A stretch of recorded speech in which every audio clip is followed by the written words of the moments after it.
एक औरत थी जो रोजाना सुबह अपने घर के दरवाजे के पास एक भूखे कुत्ते को रोटी डाल देती थी। लोग उसे कहते, ये तो जानवर है, इस पर रोटी जाया क्यों करती हो? मगर वो मुस्कुराकर कहती, ये भी अल्लाह की मखलूक है, इसकी भूख भी मेरी तरह ही होती है। रोज बारिश हो या धूप, वो औरत अपनी रोटी का हिस्सा उस कुत्ते के लिए निकालती। कभी उसे पानी पिलाती, कभी प्यार से सर पर हाथ फेर देती। कुछ अरसे बाद वो औरत सख्त बीमार हो गई। एक दिन वो घर के बाहर गिर पड़ी। लोग दूर से देख रहे थे, मगर कोई करीब न आया। उसी वक्त वही कुत्ता जिसको वो रोज रोटी देती थी, जोर जोर से भौंकना शुरू हो गया।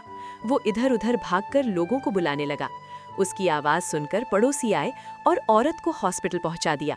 डॉक्टर ने कहा, थोड़ी सी देर और होती तो जान जा सकती थी।